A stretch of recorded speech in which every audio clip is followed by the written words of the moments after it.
आजपर्यंतच्या इतिहासात तुम्हाला जी महत्त्वपूर्ण माहिती मिळाली नसेल ते सांगण्याचं सौभाग्य मला आजच्या प्रसंगी मिळालं. अतिशय माहिती महत्त्वाची आहे.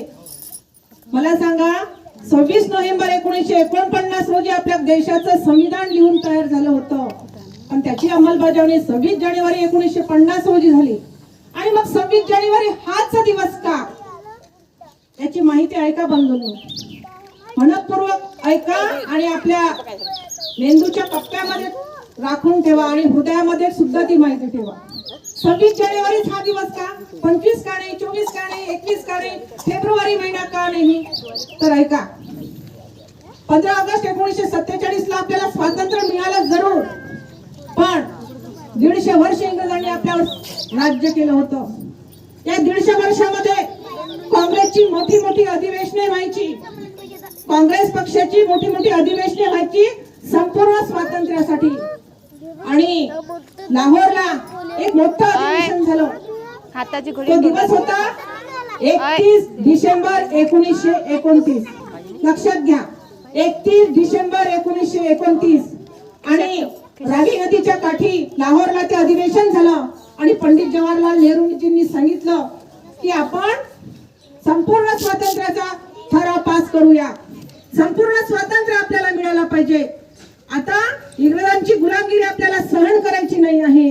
आणि 31 डिसेंबरच्या भाषणामध्ये नेहरूंनी ते सांगितलं. आणि दिवस ठरला का पुढच्या महिन्याच्या शेवटच्या रविवारी, म्हणजे पुढच्या महिन्याचा डिसेंबर महिना संपल्यावर महिना कोणता येत होता, जानेवारी, आणि शेवटचा रविवार म्हणजे येत होता रविवार.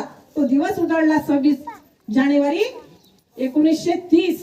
त्याच दिवसापासून सगळ्यांनी ठरवलं की आपापल्या ठिकाणी आपापले झेंडे फडकवायचा आणि स्वातंत्र्याचा अधिकार प्रत्येकाने प्राप्त करायचे. मला इथे सांगा, इंग्रज सहजासहजी मान्य झाले असेल का? ज्या इंग्रजांनी इतके देश पादाक्रांत केले, इतके देश आपल्या ताब्यामध्ये घेतले, ते सहजासहजी आपल्याला स्वातंत्र्य देऊ शकत होते का? नाही. मग सगळ्यांनी आपला झेंडा फडकवण्याचं ठरवलं आणि इंग्रजांनी सगळ्यांची धरपकड करायला सुरुवात केली. पण स्वातंत्र्याचा पहिला तिरंगा फडकवला 1930 मध्ये 26 जानेवारीला. मग स्वातंत्र्य आपल्याला 15 ऑगस्ट 1947 ला मिळालं. मग ठरवलं का आता 26 जानेवारीला आपण काय करायचं बा. 26 नोव्हेंबर 1949 रोजी बाबासाहेबांनी फार मोठं आपल्या देशासाठी महान असं कार्य केलं. समता आणि स्वातंत्र्याच्या आणि बंधुतेच्या याच्यामध्ये आपल्याला राज्यघटना तयार केली. त्यासाठी 2 वर्ष 11 महिने 18 दिवस लागले. बाबासाहेबांसोबत संविधान सभेमध्ये 6 लोक होती. ते होती कृष्णस्वामी अय्यर, गोपाल स्वामी अयंगार, केसी मुंशी, मोहम्मद अदुल्ला, खेतान आणि मित्तल, ही 6 लोक आणि बाबासाहेब असे मिळून संविधान निर्मिती झाली. आणि मग ठरवण्यात आलं, बाबासाहेबांनी संविधानाची निर्मिती केली. आता स्वच्छ अक्षरात हे संविधान लिहायचं होतं, स्वच्छ अक्षरात हे संविधान लिहायचं होतं. त्यासाठी जबाबदारी दिली संविधान सभेने प्रेम बिहारी नारायण रायजादा यांना. लक्षात घ्या, प्रेम बिहारी नारायण रायजादा. त्यांनी फ्री ऑफ कॉस्ट, म्हणजे एकही पैसा घेतला नाही, एकही पैसा घेतला नाही. आणि आपले संविधान सुलेखन, त्याला कॅरिओग्राफ म्हणतात.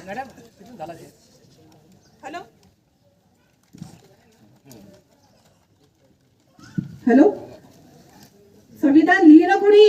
स्वच्छ अक्षरात प्रेम बिहारी नारायण रायजादा यांनी. लक्षात घ्या ह्या गोष्टी.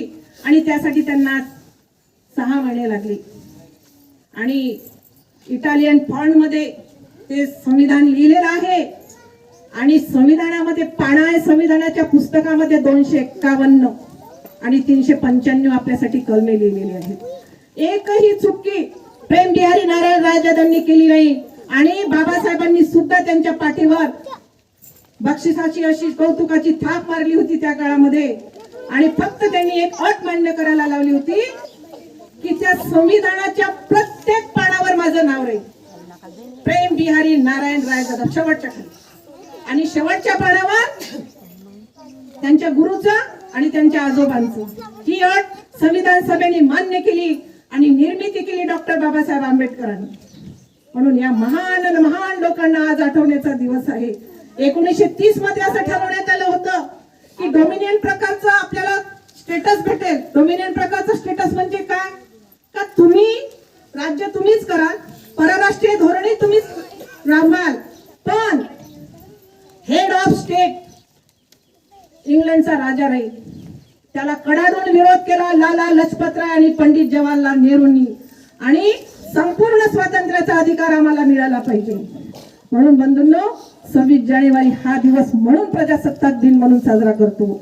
आणि समता, स्वातंत्र्य आणि बंधुतेच्या याच्यात आधारलेले आपलं संविधान मूळ प्रत कुठे आहे याचं जर उदाहरण तुम्हाला विचारलं तर आपली मूळ प्रत दिल्लीला संसदेमध्ये आहे. आणि हेलियम नावाचा जो वायू आहे, त्या हेलियम नावाच्या वायूच्या याच्यामध्ये आपलं हे ठेवलेलं संविधान आहे, बाबासाहेबांनी निर्माण केलेलं. हेलियम नावाचा वायू कशासाठी आहे? तो नॉन रिएक्टिव्ह वायू आहे, कुठेही क्रिया करत नाही. आपलं जे संविधान लिहिलं होतं ते शाईच्या पेनाने लिहिलं होतं. ती शाई कमजोर होऊ नये, पुस्तकांना वाळवी लागू नये त्या पानांना, म्हणून हेलियमच्या याच्यामध्ये ठेवलेलं आहे आणि संसदेच्या म्युझियम मध्ये ठेवलेलं आहे. यासाठी आपल्याला संविधानाची अशा पद्धतीने बाबासाहेबांनी रचना केलेली आहे. 2 वर्ष 11 महिने आणि 18 दिवस. म्हणून आजच्या कार्यक्रमाप्रसंगी आपल्याला संविधानिकरित्या आपल्या जबाबदाऱ्या जाणायच्या आहे. आणि म्हणून मी सीताबाईंना विनंती करते की त्यांनी इथे यावं आणि इथे प्रतिमेचं पूजन करावं.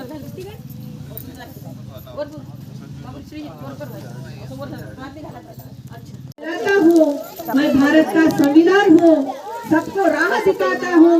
मौलिक अधिकार दिए तुमको, मौलिक अधिकार दिए तुमको जीवन साज बनाने के लिए, कर्तव्यों का लेखा देखा कुछ आदर्श नवे बनाने के लिए, असं आपलं संविधान आहे. रामकृष्णासारख्या दैवी विभूतींपासून आणि गौतम बुद्धांची प्रज्ञाशील करुणा असलेलं आपलं संविधान. बाबासाहेबांचा आम्ही जय जयकार करतो. त्याचप्रमाणे नंदलाल बोस यांनी ती तुम्ही उद्देशिका पाहिली आहे, त्याचं चित्रीकरण पहा.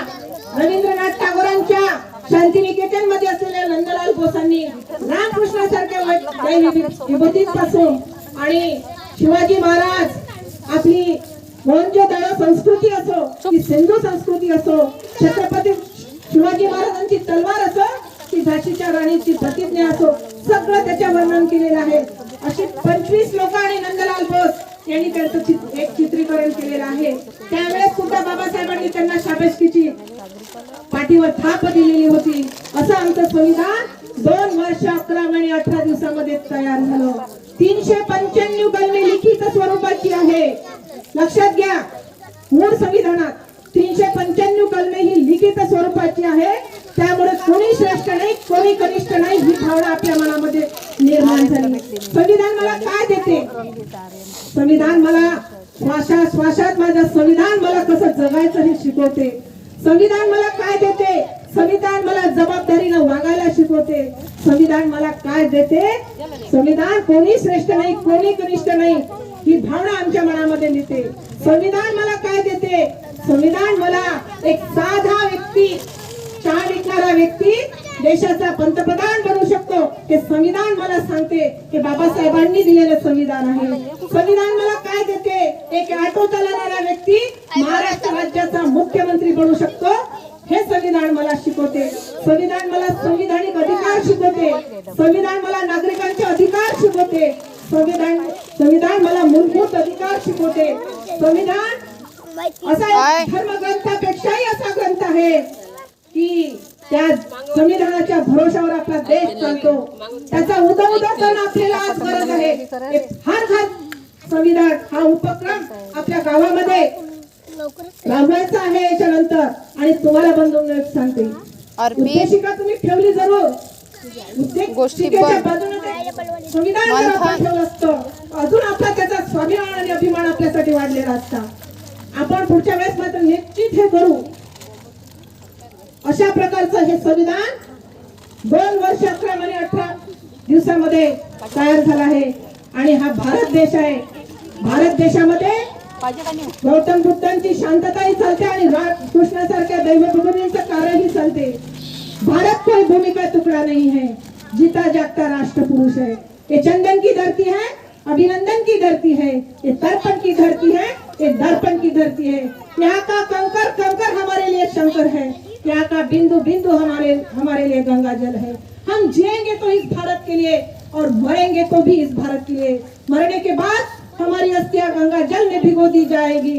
राह चलते मुसाफिरों ने उन हड्डियों के तरफ कान लगाई तो उससे भी आवाज आएगी, भारत माता की जय, भारत माता की जय। किती सुंदर ओळी आहे बंधूंनो, ह्या आपल्याला आज गरज आहे संविधानिक जबाबदारी पार पाडण्याची। आपल्याला गरज आहे आपल्या मनामध्ये जे षडविकार भरलेले आहे, कोणी श्रेष्ठ कोणी कनिष्ठ, मी मोठा तू छोटा, त्याला तिलांजली देण्याची। बाबासाहेबांचं संविधान आपल्या श्वासात आणि रक्तात राबवण्याची आज आपल्याला गरज आहे। हे संविधान आम्हाला शिकवते। म्हणून छोटे न हो हम बुद्धि से, हो विश्वमय से ईशमय, हो राममय और कृष्णमय, जगदीशमय जगदेवमय। म्हणजे मला असं म्हणायचं आहे की आपल्या मनाने आणि बुद्धीने आपण छोटं व्हायचं नसते। कोणतंही काम असे ना गावाच्या हितासाठी करायचं असते। आपलं गाव सगळ्यात मोठं आहे, गावापेक्षा कोणी श्रेष्ठ नाही आणि या गावासाठी जगायचं आहे आणि गावासाठी मरायचं आहे। हे लोकप्रतिनिधींनी सुद्धा ठरवून घ्यायचं आहे। एक कर्मचारी म्हणून कुठलीही जबाबदारी या गावाने मला दिली ती पार पाडण्याची जबाबदारी घेतली। कुठल्याही राजकारणाने तुम्ही मला बोलावलं मॅडम घ्या, मी आले, कारण मला माझ्या गावासाठी, कारण हे माझी जन्मभूमी नसली तर मी माझी कर्मभूमी समजते। कुठलाही मनात तुमच्याविषयी द्वेष नाही, मत्सर नाही, सगळे लोक माझ्यासाठी सारखी आहेत। प्रत्येकाला मान दान सन्मान माझ्याकडून मिळतो। आता तुम्ही कसे विचार करता हे त्याच्यावर अवलंबून असतं। म्हणून आपण संविधानिकरित्या एक होऊया, सगळ्यांसाठी जगूया आणि सगळ्यांसाठी मरूया। खरे नाम निष्काम ही ग्रामसेवा, झटू सर्व भावे करू स्वर्ग गावा। घडो हे वडो देह काळी पडू दे, घडू दे प्रभू एवढे ते घडू दे। अशा निमित्ताने आज सगळेजण आपण इथे एक झालो आहे आणि राज्यघटनेबद्दल संविधानाबद्दल मी सगळी माहिती तुम्हाला दिली ती आपल्या हृदयामध्ये जतन करून ठेवा। आणि माझ्या या सोन्यासारख्या लोकांना त्या प्रजासत्ताक दिनाच्या हार्दिक हार्दिक शुभेच्छा देते आणि हा कार्यक्रम इथे संपला असे जाहीर करते। पण एक लक्षात ठेवा, छोटी छोटी मुलं आहेत